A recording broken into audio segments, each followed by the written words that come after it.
Hello friends, welcome to my channel. Friends, आप लोग का मेरे यूट्यूब चैनल में बहुत बहुत स्वागत है। हम लोग टेस्ट सीरीज देख रहे हैं। इस टेस्ट सीरीज में जो न्यू बुक आई है उसमें 100 क्वेश्चन का टेस्ट सीरीज है। क्वेश्चन है 100 क्वेश्चन। इसमें से हम लोग 50-50 करके देखते हैं। अभी हम बहुत ज्यादा डिस्क्राइब नहीं कर पा रहे हैं क्योंकि मेरी तबीयत नहीं ठीक है, आप लोगों को पता है। फिर आप लोग जान गए क्या हम लोग पढ़ेंगे। मैं आप एक बार आप लोगों का हाल चाल पूछ लो। मैं उम्मीद करती हूँ आप लोग स्वस्थ होंगे, मस्त होंगे, पढ़ाई लिखाई में व्यस्त चल रहे होंगे। आप लोग क्वेश्चन नंबर 1 का आंसर दीजिए। आंसर देने से पहले एक बात और सुन लीजिए।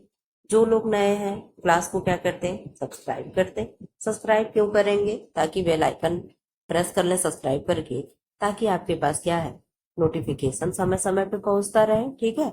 टाइम क्लास का कब होता है? 10:40 है। और एक शाम को 5 PM पे क्या है, क्लास आता रहता है। 5 PM का क्लास कभी कभी ऐसा होता है, मेरे पीजी शेड्यूल होने की वजह से कभी कभी नहीं अपलोड हो पाता है, उसके लिए सॉरी। बट अक्सर ये होता है कि आपको क्लास मिलता ही मिलता है। क्लास को लाइक करते, शेयर करते हैं, सब्सक्राइब करते चैनल को। क्वेश्चन नंबर 1 हम लोग देखते हैं। डिस्ग्राफिया मुख्यतः डैश डैश डैश में समस्या संबंधित है। डिस्ग्राफिया किससे संबंधित है? ऑप्शन ए है पढ़ने से संबंधित है। ऑप्शन बी है लिखने से संबंधित है। ऑप्शन सी है चित्रकला से संबंधित है। ऑप्शन डी है श्रवण से संबंधित है, यानी सुनने से संबंधित है। तो डिस्ग्राफिया क्या होगा? अभी आपको मैं एक ट्रिक बताऊंगी। याद करने का तरीका क्या है? ग्राफ मतलब क्या होता है? लिखना। क्या कहते हैं? ग्राफ, ग्राफ कर दो, ग्राफ बना दो। ठीक है। तो ग्राफ मतलब इस तरीके से आपको रिलेट करके रखिएगा कि हम ग्राफ बना रहे हैं, यानी लिख रहे हैं। ठीक है। तो ये किससे संबंधित हो गया? लिखने से। इसी तरीके से होता है डिसकैलकुलिया। तो कैलकुलेटर से आप जोड़ करके कैलकुलिया कर लेंगे। तो कैलकुलेटर से हम क्या जोड़ते हैं मैम? हम मैथ जोड़ते हैं। तो डिसकैलकुलिया क्या होता है? गणितीय संबंधी विकार को हम डिसकैलकुलिया कहते हैं। ठीक है। क्या कहते हैं? डिसकैलकुलिया कहते हैं। डिस्ग्राफिया लिखने संबंधी हो गया। डिस्प्रेसिया पढ़ने संबंधी हो गया। ये सारे क्या है? अक्षमता होते हैं। ठीक है, जो बच्चों में पाए जाते हैं। क्वेश्चन सेकंड है, अधिगम अयोग्यता निम्न में से किसी एक के अलावा हो सकती है। यानी किसके अलावा हो सकती है?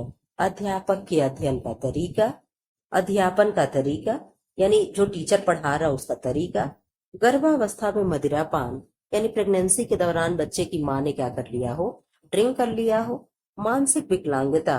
ऑप्शन बी क्या है? नवजात अवस्था में मस्तिष्कीय ज्वर, यानी जब बच्चा छोटा रहा हो तो क्या हो गया हो, उसे मस्तिष्क फीवर हो गया हो। इन सब में से क्या हो सकता है? किसके अलावा एक चीजें अधिगम क्षमता हो सकती है, योग्यता हो सकती है? तो आप कहोगे अध्यापक की अध्यापन का तरीका अगर छोड़ दिया जाए तो इन सब की वजह से क्या हो सकता है? अधिगम अक्षमता हो सकती है। संवर्धन कार्यक्रम आवश्यकता है। ऑप्शन ए धीमा सीखने वाला। ऑप्शन बी प्रतिभाशाली। ऑप्शन सी औसत बालक। ऑप्शन डी शारीरिक विकलांग बालक। अब आप आंसर दीजिए। उसका आप चाहो तो इंग्लिश भी देख सकते हो, क्योंकि क्वेश्चन क्या है, कुछ थोड़ा टफ लग रहा है। Enrichment programmes are needs for. अब यहाँ से एनरिचमेंट से आप अगर कुछ लगा पाओगे तो लगा लोगे, नहीं तो क्वेश्चन नया है। आप कहोगे मैम प्रतिभाशाली बालक इसका आंसर हो जाएगा। क्या हो जाएगा? प्रतिभाशाली बालक। विशिष्ट प्रतिभा संपन्न बालक क्षीणकाय होते हैं। किसका अभिमत है? यानी यह किसी ने कहा है कि जो विशिष्ट प्रतिभा संपन्न बालक होते हैं वो क्षीणकाय होते हैं। काय मतलब, काया मतलब शरीर हो गया, और क्षीण मतलब कमजोर हो गया। यानी जो विशिष्ट प्रतिभा संपन्न बालक होते हैं वो शरीर से कमजोर होते हैं। यह किसने कहा है? क्रेशनर ने कहा है, सॉरी। ऑप्शन बी है, बीनेट ने कहा है। ऑप्शन सी है, ल्यूसीटो ने कहा है। ऑप्शन डी है, पायले ने कहा है। आप आंसर दीजिए किसने कहा है। तो आप कहोगे मैम इसका आंसर हो जाएगा, सॉरी, आप कहोगे इसका आंसर हो जाएगा, क्या होगा? क्रेशनर होगा। क्या होगा? क्रेशनर होगा। ठीक है। क्या होगा? क्रेशनर होगा। आपको कुछ याद करने का तरीका इसमें दे दे। बालक है और यहाँ प्रतिभा संपन्न बालक की बातें कही गई है, और किसने कहा है? तो आप कहोगे मैम बाल मतलब भी क्या होता है, केस होता है, और केस मतलब भी बाल होता है। बाल का अगर आप वो क्या कहते हैं पर्यायवाची याद करेंगे तो क्या होता है, उसमें चीपुर होता है, बाल होता है, सिरोरू होता है, बाल तो बाल होता ही है, ठीक है, कच होता है, तो ये सब क्या है, ये सब बाल के पर्यायवाची हैं। तो उसी तरीके से केस, अगर हम इस क्रेस को हटा दे केवल केस पढ़ लें तो केस क्या होता है, आप कहोगे मैम बाल होता है, ठीक है। ऐसे आप कुछ याद कर सकते हो।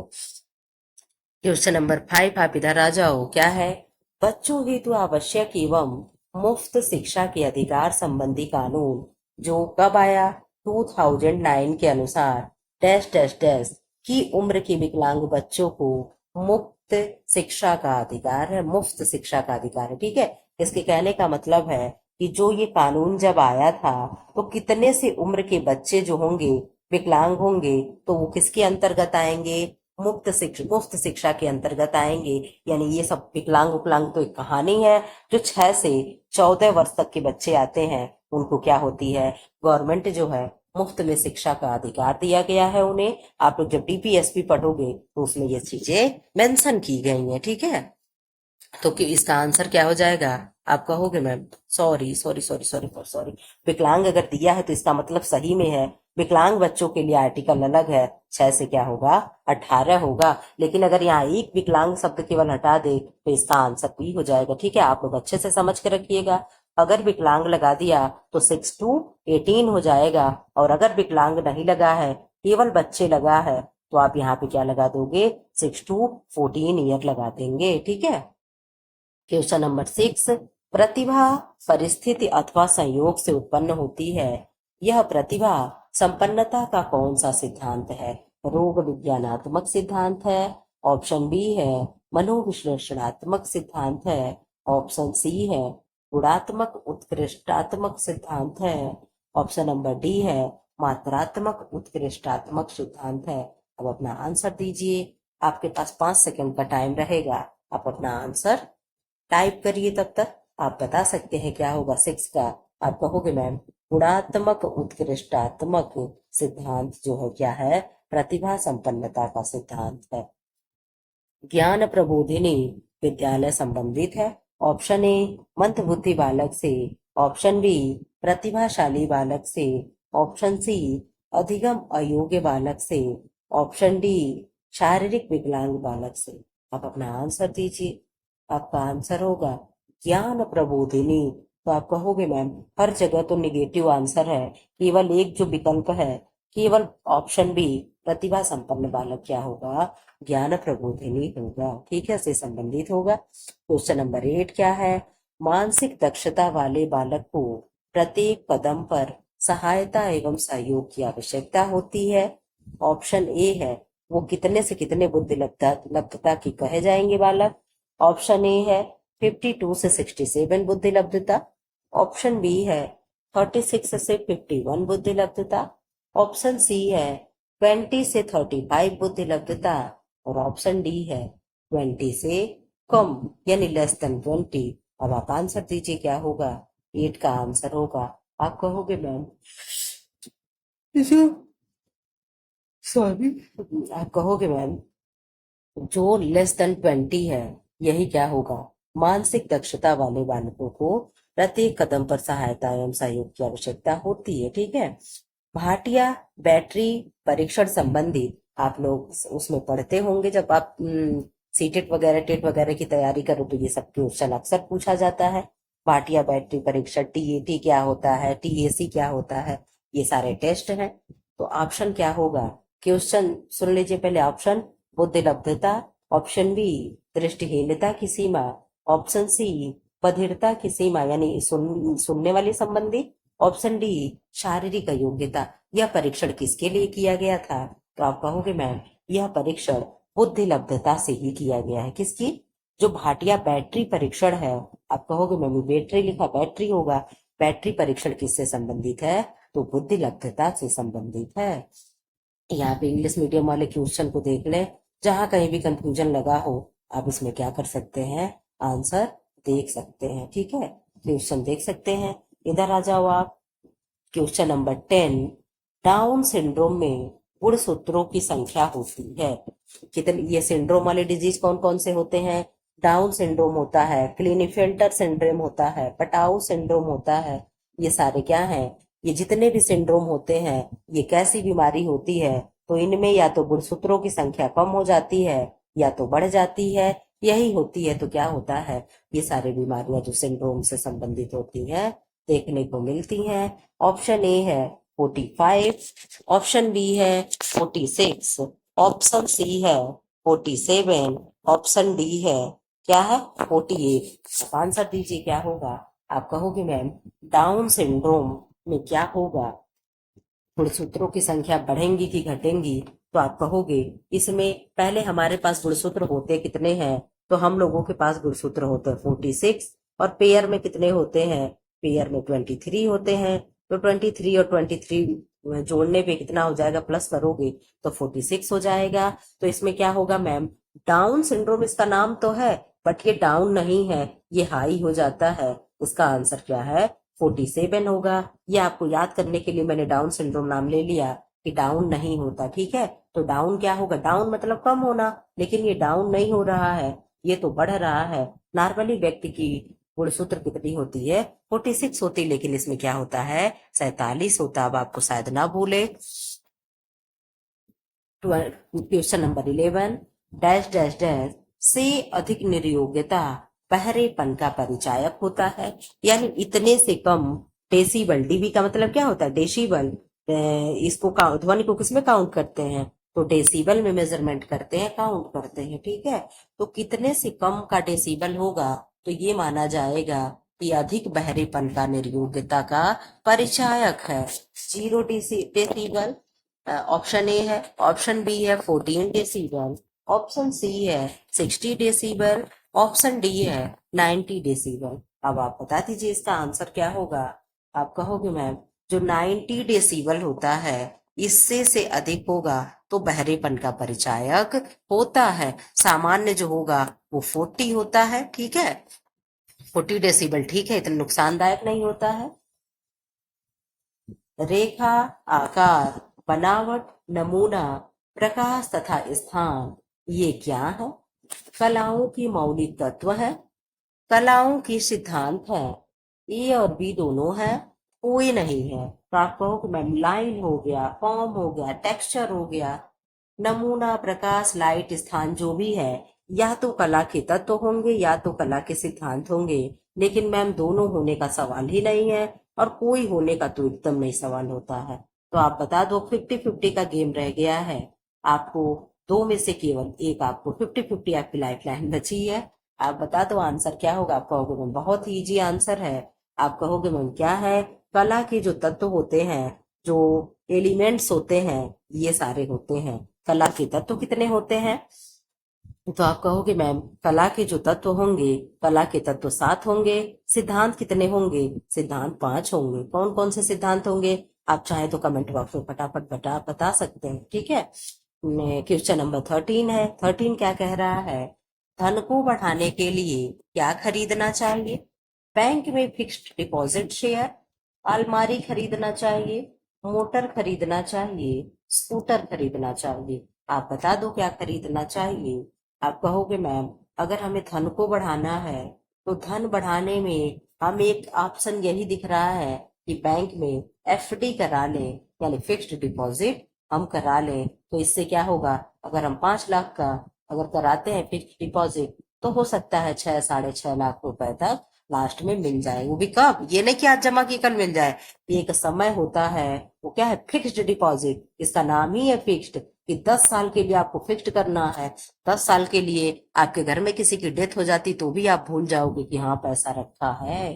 भले ही मार्केट से आपको कर्जा लेना पड़े, लेकिन आप इस पैसे को तो भूल ही जाओगे। और अगर हाँ मेच्योर होने से पहले आप तोड़ लेते हुए एफडी को, अगर 10 ईयर की पॉलिसी है और 10 ईयर से पहले आप 8 ईयर में ही तोड़ने की कोशिश कर रहे हो, तो हो सकता है आपको ब्याज ना मिले। हो क्या सकता है, शायद एकदम ना मिले, आखिर थोड़ा बहुत मिलता है आई थिंक, मतलब कंप्लीट श्योर नहीं है। क्वेश्चन नंबर 14 क्या है? किस उपकरण में तैयार खाद्य पदार्थों को वायुमंडल के ताप से कम ताप पर खराब होने से बचाया जाता है? ऑप्शन ए रेफ्रिजरेटर है, ऑप्शन बी कुकर्स है, ऑप्शन सी स्टोव है, option D none of this है। आप कहोगे मैम स्टोव कुकर से सब कुछ नहीं होगा, इसका क्वेश्चन इजी, आप आगे निकल चलिए। रेफ्रिजरेटर है, आप एक आंसर देते चलिए। रेफ्रिजरेटर में कौन सा गैस भरा जाता है, तो आप बता दोगे कि रेफ्रिजरेटर में फ्रियोन गैस भरा जाता है। आगे चलो, क्वेश्चन नंबर 15, देखने की क्रिया को प्रभावित करने वाले तत्व हैं। ऑप्शन ए प्रकाश की तीव्रता, ऑप्शन बी प्रकाश की मात्रा, ऑप्शन सी विरोधी प्रभाव, option D all of this यानी प्रयुक्त सभी।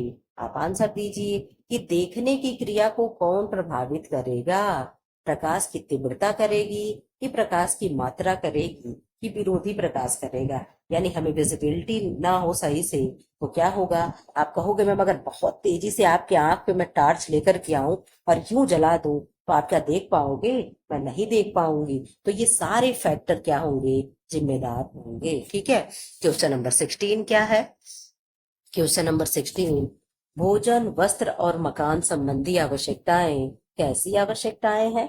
ऑप्शन ए अनिवार्य आवश्यकता, ऑप्शन बी आरामदायक आवश्यकता, ऑप्शन सी विलासिता, option D all of this. तो आप कहोगे मैम रोटी कपड़ा और मकान ये कहा ही जाता है क्या है, हमारी मूलभूत आवश्यकता है, हमारी मूलभूत क्या है, हमारी मौलिक नीड होती है। क्या, रोटी वस्त्र और मकान। विलासिता का आप एक आध एग्जाम्पल देते चलो, तो विलासिता का एग्जाम्पल हो गया एसी हो गया और कार हो गया, ये सारी चीजें क्या है, विलासिता का है। और जो आरामदायक हो गया, वूलन कपड़ा हम सर्दी में पहनते वो आरामदायक हो गया। फर्नीचर वगैरह ये सब विलासिता में जाएंगे। चारपाई बेड वगैरह क्या है, ये सारी आरामदायक में आएंगे। ठीक है, क्वेश्चन नंबर 17, निम्न में से कौन फर्नीचर वर्गीकरण का आधार नहीं है। ऑप्शन ए कीमत, ऑप्शन बी पदार्थ, ऑप्शन सी इच्छा, ऑप्शन डी शैली। प्रश्न का मतलब कितने लोग समझ गए कि अगर आप फर्नीचर खरीदने जा रहे हो तो उसमें से क्या वर्गीकरण का आधार नहीं है, यानी क्या नहीं हो सकता है। आप आंसर दीजिए। आप कहोगे मैम इच्छा जो है ये नहीं कोई मैटर कर सकता कि हमारी इच्छा हम फर्नीचर ले ले, इच्छा नहीं आवश्यकता होती है। क्या होती है, आवश्यकता होती है। एक सेकंड आप टाइम दीजिए, तब तक आप 18 का क्वेश्चन पढ़ के आंसर दीजिए। 18 क्या है, समय का, समय यंत्र का प्रकार नहीं है, समय यंत्र का प्रकार नहीं है। समय यंत्र का प्रकार नहीं है। ऑप्शन ए विश्राम काल, कार्यवक्र, ऑप्शन सी अत्यधिक कार्यभार, ऑप्शन डी थकान यानी फटीग। जो लोग ना देखे हो 10 मिनट के सीरीज में हमने थकान वाले को बहुत अच्छे से कर दिया है। ठीक है, जो भी चीजें थकान है, मानसिक थकान, शारीरिक थकान, मनोवैज्ञानिक थकान, हमने सबको अच्छे से कंप्लीट करा दिया है। जो लोग ना देखे हो जाकर के देख सकते हो। अब इधर आ जाओ आप लोग, इसका आंसर आप लोग बताओ क्या होगा 18 का आंसर। तो आप कहो कि मैम 18 का आंसर हो जाएगा जो थकान होगा ये किसी भी प्रकार का समय मापक यंत्र नहीं है। ठीक है, बाकी विश्राम काल है, कार्यवक्र है, और क्या है, अत्यधिक कार्यभार है। ठीक है, पीक लोड जिसे कहते हैं, इस तरीके का होता है ना, ये भी बेलाकार का होता है। किसी समय हमारे पास यहाँ इतना समय रहता है, फिर यहाँ रेस्ट होता है, ये सारी चीजें ना। सुबह क्या होता है, पीक पे एकदम काम होता है, फिर धीरे धीरे धीरे धीरे धीरे धीरे काम क्या होता है, इस तरीके से ये भी कुछ काम की चीजें चलती हैं। इधर आ जाओ आप लोग, question number 19, dash dash dash ये बर्तन माइक्रोवेव में खाना पकाने या गर्म करने के लिए प्रयोग होते हैं। Option A stainless steel, option B तांबा, ऑप्शन सी कांच, ऑप्शन डी पीतल। आप लोग जानते हो माइक्रोवेव में खाना बनता है तो नॉर्मल बर्तन उसमें हम नहीं रख सकते हैं, उसके लिए बर्तन भी आता है। तो कौन से बर्तन में रखते हैं, तो आप कहोगे मैम कांच के बर्तन में हम खाना रखते हैं माइक्रोवेव में होने के लिए। क्वेश्चन नंबर 20, 20 क्या है, जीवन बीमा का प्रकार नहीं है। क्या नहीं है, ये आप लोग करेक्ट इनकरेक्ट है नहीं है इसको आप लोग देखते चलोगे। ऑप्शन ए किसान विकास पत्र, ऑप्शन बी आजीवन बीमा, ऑप्शन सी बंदोबस्ती बीमा, ऑप्शन डी संयुक्त बीमा। आप अपना आंसर दीजिए, फिर हम बताएं जो किसान विकास पत्र है ये किसकी योजना है। तो आप कहोगे मैम ये पोस्ट ऑफिस की योजना है, यानी डाकघर की योजना है। ठीक है। Question number 21। 21 क्या है? एक बालक की शिक्षा डैश डैश डैश निर्णयों का उदाहरण है। ऑप्शन ए परिणाम है, ऑप्शन बी समूह निर्णयों का उदाहरण है, ऑप्शन सी व्यक्ति निर्णयों का उदाहरण है, ऑप्शन डी तकनीकी निर्णयों का उदाहरण है। एक बालक की शिक्षा जो है वो किसका उदाहरण हो सकता है? तो आप कहोगे मैम एक बालक की एक बालक की शिक्षा जो है वो क्या हो सकती है? तकनीकी निर्णयों का उदाहरण हो सकती है। क्या हो सकती है? तकनीकी निर्णयों का उदाहरण हो सकता है। निम्नलिखित में से कौन से भोजन उत्तम गुणवत्ता के प्रोटीन उपलब्ध कराते हैं? उत्तम गुणवत्ता का प्रोटीन कौन उपलब्ध कराएगा? मक्का, साबुत अनाज, जिलेटिन, अंडा। मक्के का प्रोटीन क्या होगा? जिन होता है। क्या होता है? जिन होता है। ये जिलेटिन क्या है? ये फलों में पाया जाने वाला प्रोटीन है, साबुत अनाज में और अंडे में। तो आप कहोगे मैम जब गुणवत्ता पूछ दिया वो भी अच्छी क्वालिटी का, तो इसमें से एक ही आंसर है जो नॉनवेज की तरफ जा रहा है, और ये होगा एग यानी अंडा। क्या होगा? एग यानी अंडा। ठीक है। आप इधर आ जाओ, इधर आप लोग आंसर देख सकते हैं। ये चीजें मैं धीरे धीरे कर दे रही हूँ, आप लोग देख लें। जिसको जरूरत हो वीडियो को, जैसे मैं धीरे कर रही हूँ तो यहाँ पे रोक करके भी देख सकता है। ठीक है। आप आ जाओ इधर। 50 क्वेश्चन से ज्यादा हम लोग नहीं करेंगे क्योंकि आप लोग को बहुत अच्छे से मालूम है तो मेरी तबीयत नहीं ठीक चल रही है, मैं स्कूल से छुट्टी लेकर बैठी हूँ, लेकिन फिर भी आप लोग का क्लास ना अपसेंट हो जाए इसलिए मैं आप लोगों का वीडियो शूट कर लेती हूँ आधे घंटे का। फिलहाल मैं स्कूल से छुट्टी पे चल रही हूँ, कल से लेकिन मैं स्कूल जाऊंगी। एक नवजात द्वारा आसानी से पाचित होने वाला मुख्य कार्बोहाइड्रेट है। ऑप्शन ए है ग्लूकोज है, ऑप्शन बी है लैक्टोज है, ऑप्शन सी है फ्रक्टोज है, ऑप्शन डी है सुक्रोज है। अब यहाँ पे हम लोग कार्बोहाइड्रेट के प्रकार देख लें। कार्बोहाइड्रेट 3 प्रकार के होते हैं, आप लोग कमेंट बॉक्स में फटाफट बताते चलो। एक मोनोसेकेराइड होता है, एक डाइसेकेराइड होता है, एक पॉलीसेकेराइड होता है। ठीक है। पॉलीसेकेराइड मोनो में कौन कौन आता है? जी। जी क्या है? ग्लूकोज है, फ्रक्टोज है, लैक्टोज है। फिर डाइसेकेराइड में कौन आएगा? SML। SML क्या हो गया मैम? सुक्रोज हो गया, लैक्टोज हो गया, माल्टोज हो गया। पॉलीसेकेराइड में क्या क्या आएगा मैम? इसी बहाने आप लोग का रिवाइज हो जाएगा। पॉलीसेकेराइड में क्या हो जाएगा? क्या हो जाएगा? स्टार्च हो जाएगा, सेलुलोज हो जाएगा, हेमीसेलुलोज हो जाएगा, पेक्टिन हो जाएगा। ये सारे किसके एग्जाम्पल हैं? किसके थे? पॉलीसेकेराइड्स के। अब आप बता दो। आप कहोगे मैम जो ग्लूकोज होता है, फ्रक्टोज होगा, ये फलों की शर्करा कही जाती है। सुक्रोज है, इसको टेबल शुगर कहते हैं, घरेलू शर्करा कहते हैं, इसी को अपने घर की चीनी कहते हैं। ठीक है। ग्लूकोज जो है ये मरीजों को जो दिया जाता है वो ग्लूकोज है। और ये जो लैक्टोज है ये मैम मिल्क शर्करा होती है। क्या होती है? मिल्क शुगर होता है, और यही बच्चों में आसानी से पाचित होता है। कौन पाचित करता है? तो जो रेनिन नामक एंजाइम होता है ये क्या करता है? मिल्क को आसानी से पचा देता है। रेनिन क्या करता है? मिल्क को पहले फाड़ता है, और फाड़ करके क्या करता है? उसके प्रोटीन को वो थिक कर देता है। फिर वो क्या होता है? दही के फॉर्म में होता है। फिर दूध का डाइजेशन होता है। इसीलिए कहा जाता है वृद्धावस्था में जब लोग बुजुर्ग हो जाते हैं तो उनको दूध की अपेक्षा दही देना चाहिए। दही आसानी से पच जाता है क्योंकि दूध दही बनेगा, फिर दही के बाद पाचन के रूप में पचता है, और दही ऑलरेडी आप पचा पचाया खाओगे, बना बनाया, तो आपके डाइजेशन को कम वर्क करना पड़ेगा। ठीक है। Question number 24।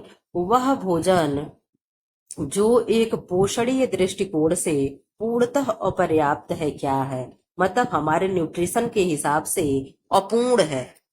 ठीक है। क्या है? पूर्णतः अपर्याप्त है, यानी पर्याप्त नहीं है। कौन सा डाइट होगा? मृदु भोजन होगा। इंग्लिश वाला भी इसमें हम दिखाएंगे आप लोगों को। इधर ऐसे कर ले रहे, बहुत ज्यादा वो हो जाएगा। ठीक है, इतना कर दे। क्या होगा? मृदु भोजन होगा यानी सॉफ्ट डाइट होगा। पूर्ण द्रव भोजन होगा यानी फुल लिक्विड डाइट होगा। स्पष्ट द्रव भोजन होगा यानी क्लियर फ्लूइड डाइट होगा। और इधर क्या है? नियमित भोजन यानी रेगुलर डाइट होगा। अब आप बता दीजिए क्या होगा इसमें से? आप कहोगे मैम इसमें से आंसर हो जाएगा, आप बता दो क्या होगा। हम तो बता ही देंगे, लेकिन आप लोग भी तो अपना आंसर दें। आप कहोगे मैम जो क्लियर फ्लूइड डाइट होगा यानी स्पष्ट द्रव भोजन होगा यही होगा, ठीक है। और स्पष्ट द्रव भोजन में आएगा क्या? आप कहोगे मैम नारियल का पानी हो गया, और क्या हो गया, सूप हो गया। ये सारी चीजें क्या है, स्पष्ट द्रव भोजन में आएगा। इसमें चाय होगा तो चाय नहीं होगा, ठीक है। क्वेश्चन नंबर 25 क्या कह रहा है, पाश्चुरीकरण किसके संरक्षण की एक विधि है? पनीर की, ऑप्शन बी पेय पदार्थ यानी बेवरेजेस की, ऑप्शन सी सब्जी यानी वेजिटेबल्स की, ऑप्शन डी दुग्ध यानी मिल्क की। अब आप अपना आंसर बताइए। आप कहोगे मैम पाश्चुरीकृत दुग्ध में ही होता है। किसमें होता है? मिल्क में होता है, मिल्क प्रिजर्वेशन के लिए हम कहेंगे, ठीक है।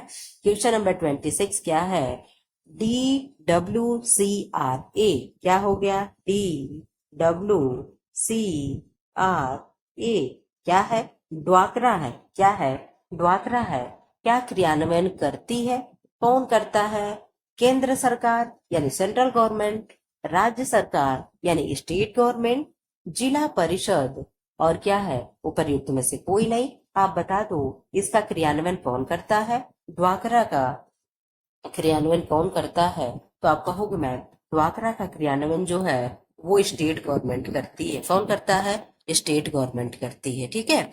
बहुउद्देशीय भोज्य पदार्थ किसने विकसित किया? निन हैदराबाद।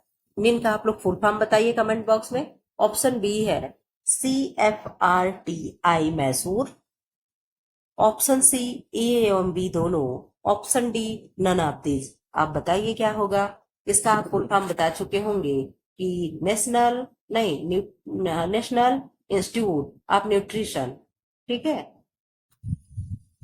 आप इसका बताइए आंसर क्या होगा। 27 का क्या होगा? 27 का आंसर क्या होगा? बी होगा। क्या होगा? CFRTI, ठीक है। यही इसका क्या होगा, आंसर होगा। सीबन जो बांह की गोलाई या योक पर सीवन के लिए अतिरिक्त वस्त्र पर दबाव देकर स्थूलता को कम किया जाता है, क्या कहलाएगा? ओवरकास्ट सीम कहेंगे, जिगजैग कहेंगे, ठीक है, एज स्टिच कहेंगे, और एज डबल स्टिच कहेंगे। आप इसका आंसर दीजिए। ये क्वेश्चन थोड़ा टफ हो सकता है, सिलाई बुलाई से आ गया है, यानी टेक्सटाइल से क्वेश्चन पूछ लिया है। आप बता दो क्या होगा। आप कहोगे मैम 28 का हो जाएगा। क्या होगा? ओवरकास्ट सिम होगा। क्या होगा? ओवरकास्ट सिम, ठीक। क्वेश्चन नंबर 29, निम्न में से कौन सा उपयोग टक्स का परिधान निर्माण में नहीं किया जाता? ये परिधान होगा न कि थान होगा, ठीक है। ऑप्शन ए है परिधान को आकार प्रदान करने में, ऑप्शन बी है स्थूलता को कम करने में, ऑप्शन सी है सजावटी परिसज्जा के रूप में, ऑप्शन डी है दो वस्त्रों को जोड़ने में। आप बताते क्या होगा। आप कहोगे मैम इसका आंसर हम लोग को सोचने के लिए टाइम दीजिए। हमने कहा ठीक है। आप कहोगे मैम इसका आंसर होगा दो वस्त्रों को जोड़ने के लिए इसका प्रयोग नहीं करते हैं, ठीक है। क्या नहीं करते हैं? इसका प्रयोग नहीं करते हैं, ठीक है। जिन्हें स्कैपल्ड टक्स भी कहा जाता है। किसे? किसे स्कैपल्ड टक्स भी कहा जाता है? ऑप्शन ए है डार्ट टक्स, ऑप्शन बी है सेल टक्स, ऑप्शन सी है क्रोस टक्स, ऑप्शन डी है घुमावदार टक्स। क्वेश्चन इसमें बहुत टफ दे रखा है। जो क्वेश्चन कभी सुना भी ना हो तो आप कहोगे मैम इसमें होगा शेल टक्स। क्या होगा? सेल टक्स को हम स्कैप स्कैल्प्ड टक्स भी कहते हैं। मोटे वस्त्रों में चुन्नटों के लिए आवश्यक न्यूनतम कपड़े की चौड़ाई चाही गई चुन्नटों की चौड़ाई की कितनी होनी चाहिए? एक बार फिर से प्रश्न पूछिए, पढ़िए। मोटे वस्त्रों में चुन्नटों के लिए आवश्यक न्यूनतम कपड़े की चौड़ाई चाही गई चुन्नटों की चौड़ाई की कितनी होती है? यानी मोटा कपड़ा है, उसमें हमें चुन्नट देना है, तो कम से कम कपड़े की कितने चुन्नट की हमें आवश्यकता होगी? तो आप कहोगे मैम इसमें होगा 1.5 गुना कपड़े की आवश्यकता होगी। कितने की? 1.5 गुने की आवश्यकता होती है, ठीक है। क्वेश्चन नंबर 32 है, महीन वस्त्रों में चुन्नटों के लिए न्यूनतम कपड़ों की आवश्यकता चाही गई। चुन्नटों की चौड़ाई की होनी चाहिए। ऊपर मोटा कपड़ा दिया था, प्रश्न सेम था, ठीक है। अब यहाँ पे क्या दे दिया है, यहाँ पे महीन कपड़ा दे दिया है, बस यही केवल शब्दों को हेर फेर कर दिया गया है। ऑप्शन ए है 5 बार, ऑप्शन बी है 4 बार, ऑप्शन सी है 3 बार, ऑप्शन डी है 2 बार। आप अपना आंसर दीजिए। आप आंसर दोगे, कहोगे मैम 4 बार। चौड़ाई की कितनी होनी चाहिए, 4 बार, यानी चौगुना, ठीक है। क्वेश्चन नंबर 33 क्या है, डैश डैश डैश कपड़ों की सजावटी प्रकृति और उपस्थित के अन्य प्रकार सौंदर्य अनुभवों को संदर्भित करता है। ऑप्शन ए है अलंकरण सिद्धांत, ऑप्शन बी है प्रोजेक्शन सिद्धांत, ऑप्शन सी है विनय सिद्धांत, ऑप्शन डी है अंतर्ज्ञान सिद्धांत। क्वेश्चन वाकई काफी टफ दिया गया है, लेकिन ठीक है। इसमें क्या होगा, आप कहोगे मैम अलंकरण सिद्धांत जो होगा ये क्या होगा। अलंकरण मतलब ही क्या होता है, सजाना होता है। अलंकार मतलब क्या होता है, गहना होता है, सजावट होता है, ठीक है। तो इसका आंसर होगा अलंकरण सिद्धांत। 34 का आंसर है, हमें सीएडी से क्या मतलब है, यानी इसके कहने का मतलब है सीएडी क्या है। What do we mean by CAD, यानी सीएडी का तात्पर्य क्या है। सीएडी का मतलब क्या है, computer aided decoration, computer aided designing, common aided design, none of these, यानी कोई नहीं। आप आंसर दीजिए, इसका आंसर क्या होगा। आप कहोगे मैम कंप्यूटर एडेड डिजाइनिंग, इसका मतलब होगा किसका, सीएडी का, ठीक है। किसका, सीएडी का। टॉप स्टिच सीवन वस्त्र में बढ़ाती है, क्या बढ़ाएगी। ऑप्शन ए मजबूती, ऑप्शन बी सजावट, ऑप्शन सी ए और दो, ऑप्शन डी उपरोक्त में से कोई नहीं। तो टॉप स्टिच जो होगी वो सीवन वस्त्र में क्या करेगी, क्या बढ़ाएगी, सजावटी बढ़ाएगी कि मजबूती। आप इतना बस पकड़ लोगे कि टॉप स्टिच क्या है, स्टिच क्या होगी, बस उतने में इसका आंसर निकल जाएगा। ये क्वेश्चन टफ नहीं है। तो आप कहोगे मैम सजावटी भी होगी और मजबूती भी होगी, ठीक है। क्या होगी, सजावटी भी होगा और मजबूती भी मिलेगी। क्यों, क्योंकि स्टिच मतलब क्या होता है, कढ़ाई होता है और सिलाई होता है, ठीक है। तो कढ़ाई हो जाएगी तो कपड़ा मजबूत हो जाएगा, सुंदर भी दिखेगा। इधर आ जाओ, क्या है, continuous bound blanket, bound blanket फेट्स एवं जीपर ब्लैंकेट उदाहरण है। और प्रत्यक्ष ब्लैंकेट के, दोनों के, इनमें से किसी के भी नहीं। आप आंसर दीजिए, जल्दी करिए, फटाफट 50 क्वेश्चन खत्म करिए, मेरे सिर में दर्द होने लगा है। 36 का आंसर क्या होगा, क्या होगा, अप्रत्यक्ष ब्लैंकेट का क्या है, उदाहरण है। परिधान को पहनने व उतारने को आसान बनाने के लिए निर्मित किए जाते हैं। ऑप्शन ए सीवन, option B blanket, option C pleats, option D कोई नहीं। आप इसका आंसर दे सकते हैं। इसका आंसर क्या होगा, इसका आंसर दीजिए। इसका आंसर होगा ब्लैंकेट्स। ब्लैंकेट्स किसको कहते हैं, जो बटन की पट्टी होती है उसको हम क्या कहते हैं, ब्लैंकेट कहते हैं, ठीक है। 38 का आंसर क्या होगा, डैश डैश डैश को 2 पीस ब्लैंकेट भी कहते हैं, यानी किसको हम 2 पीस ब्लैंकेट कहेंगे। ऑप्शन ए बाउंड को, ऑप्शन बी फेसेट ब्लैंकेट को, ऑप्शन सी दोनों को, ऑप्शन डी किसी को भी नहीं। आप बता दीजिए 38 का क्या आंसर होगा। तो 38 का आंसर हो जाएगा सी, यानी दोनों को, ठीक है। ऑप्शन 39 क्या है, यह कढ़ाई जो आमतौर पर फूल के केंद्र पर की जाती है उसे क्या कहते हैं, फेदर कढ़ाई। ऑप्शन बी है फ्रेंच गांठ, ऑप्शन सी है फ्लाई कढ़ाई, ऑप्शन डी है नन ऑफ दीज। अब इसका आंसर क्या होगा, आप बता दीजिए, इसका आंसर क्या होगा।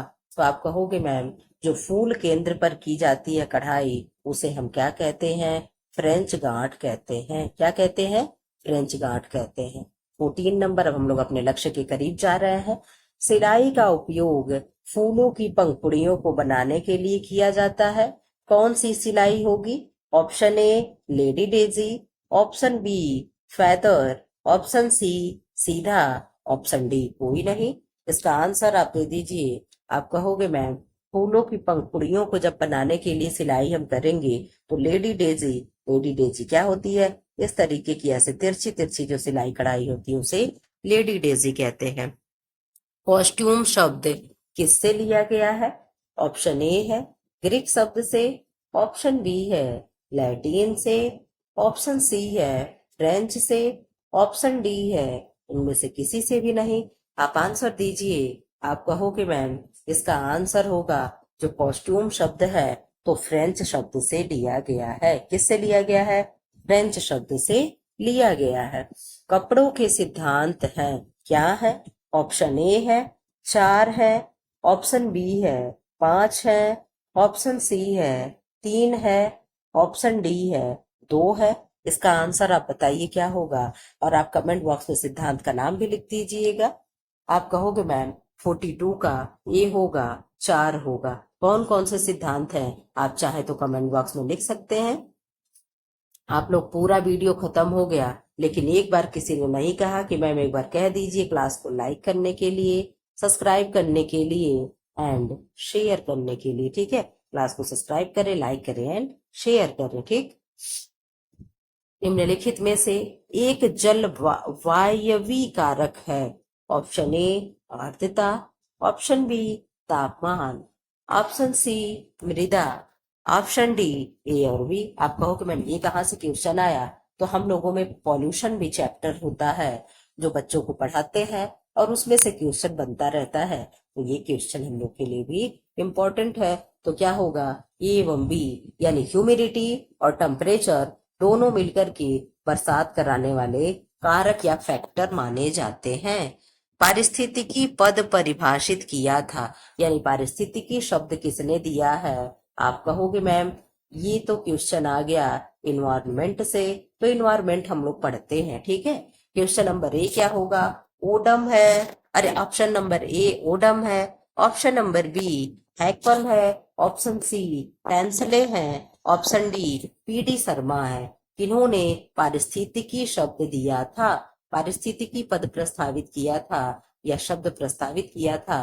तो आप कहोगे मैम जो एजी टांसले होते हैं इन्होंने क्या किया था? नहीं सॉरी, इसमें किसका नाम दे रहा है? हैकल दे रहा है। हैकल इसका आंसर होगा। क्या होगा? हैकल देगा। आप लोग ये बताइएगा एजी टांसले क्या किए थे। ठीक है, जीवमंडल सम्मिलित करता है। एक जीवमंडल में कौन कौन लोग आएंगे? ऑप्शन ए तालाब आएगा, ऑप्शन बी वन आएगा, ऑप्शन सी खेत आएगा, ऑप्शन डी उपरोक्त सभी होगा। जीवमंडल में क्या क्या सम्मिलित है? जीवमंडल में कौन कौन से चीज को मिलाकर के जीवमंडल कहा जाएगा? आप आंसर दीजिए। आप कहोगे मैम इसमें जो होगा सबको मिलाकर के जीवमंडल हम कहेंगे। ठीक है, क्या है यहाँ पे हर जगह जीव निवास करते हैं। तालाब में भी कीड़े मकोड़े होते हैं, खेत में भी होते हैं और यहाँ वन में भी। तो इस तरीके से लेकर के जीवमंडल है जो वो सब में होता है। बायोस्फीयर, ठीक है, बायोस्फीयर शब्द शायद आप लोग देखे होते तो बता चुके होते। यहाँ इकोलॉजी शब्द किसने दिया है? पारिस्थितिकी का देखो टर्म ऑफ इकोलॉजी। ठीक है, पारिस्थितिकी पद यानी इकोलॉजी, तो यहाँ भी ठीक है। खैर आप लोग इसे देख लो। अब हम निकल चलते हैं इधर, हमको 50 क्वेश्चन ही केवल करना है। ठीक है, एक पारिस्थितिकी तंत्र सम्मिलित करता है किसको किसको? ऑप्शन ए हरे पौधे मात्र को, ऑप्शन बी जंतु मात्र को, ऑप्शन सी एवं बी दोनों को, ऑप्शन डी हरे पौधे जंतु तथा अपघटक को। तो जहां मात्र केवल शब्द लग जाए तो 99% क्वेश्चन रॉन्ग होने के चांस हो जाते हैं। आप कहोगे मैम सबसे बेस्ट आंसर होगा हरे पौधे जंतु तथा अपघटक जो होते हैं। अपघटक कौन होते हैं? कौन होंगे? कवक होंगे, बैक्टीरिया होंगे, ये सब क्या है? अपघटक के कार्य करते हैं। ठीक है, तो ऑप्शन नंबर डी हो जाएगा। ट्रॉफिक स्तर है। ट्रॉफिक स्तर क्या है? उष्णकटिबंधीय क्षेत्र है, खाद्य श्रृंखला का भाग है। ऑप्शन सी पारिस्थितिकी तंत्र में जीवधारी की प्रतिस्थिति है। ऑप्शन डी खाद्य जाल का भाग है। खाद्य जाल यानी फूड पिरामिड। ठीक है, ऐसा नहीं होता पहले आप पे क्या होगा? उत्पादक होगा, फिर उपभोक्ता होगा, इस तरीके से फिर या जीव जंतु, फिर या चिड़िया, लास्ट में इस तरीके से क्या होता है, ये फूड पिरामिड होता है। आप बता दो इसमें से आंसर क्या हो जाएगा 47 का। तो 47 का आंसर हो जाएगा, क्या होगा, खाद्य श्रृंखला का भाग जो है ट्रॉफिक स्तर होता है। ठीक। 48 क्या है, आरबीसी में क्या नहीं होता। मैं कई बार आप लोगों को पढ़ा चुकी हूँ। आरबीसी और डब्ल्यूबीसी क्या है, ब्लड होते हैं। ठीक है। आरबीसी में क्या नहीं होगा, तो आप कहोगे मैम आरबीसी में हीमोग्लोबिन होगा, जिसके कलर से, जिसकी वजह से कलर रेड होता है ब्लड का। पानी तो होता ही है, प्लाज्मा भी होता है। प्लाज्मा कितना होता है, 90 से 92% प्लाज्मा होता है। किस कलर का होता है, येलो कलर का होता है। लेकिन जो केंद्रक होता है, केंद्रक आरबीसी में नहीं होता है, आरबीसी केंद्रक विहीन होता है। लेकिन डब्ल्यूबीसी हो गया और प्लेटलेट्स हो गया, इन दोनों में क्या होते हैं, केंद्रक होता है। ये क्या होते हैं, केंद्रक युक्त होते हैं। आरबीसी क्या है, केंद्रक विहीन है। आरबीसी का जीवन काल कितना होगा, 100 से 120 दिन। ठीक है, कितना होगा, 100 से 120 दिन। ठीक है। इधर आ जाओ आप लोग। क्षय रोग यानी टीबी से बचाव के लिए टीका लगाते हैं, डीपीटी का टीका लगाते हैं, बीसीजी का टीका लगाते हैं, वायरस वैक्सीन लगाते हैं। इनमें से कोई नहीं। पहले तो बीसीजी का फुल फॉर्म जान लो, bacillus Calmette Guerin. DPT diphtheria, pertussis, tetanus. इसमें से आंसर क्या होगा, बीसीजी यानी बैसिलस कैलमेट-यूरेन। रक्त का थक्का बनाने में कौन सा एंजाइम कार्य करता है, ऑप्शन ए लाइपेज है, ऑप्शन बी पेप्टिडेज है, ऑप्शन सी थ्राम्बोकाइनेज है, ऑप्शन डी प्रोटीएज है। ब्लड का क्लॉट करने के लिए कौन सा एंजाइम होगा जो कार्य करता है, आप आंसर दे दीजिए। इसका आंसर होगा कि मैम थ्राम्बोकाइनेज जो होता है, थ्रोम्बिन से आप लगा चुके होंगे गेस की मैम यही होगा। रक्त को थक्का बनाने का एंजाइम होता है जो कार्य करता है। फ्रेंड्स, ऐसे वीडियो पाने के लिए चैनल को क्या कर लें, सब्सक्राइब कर लें।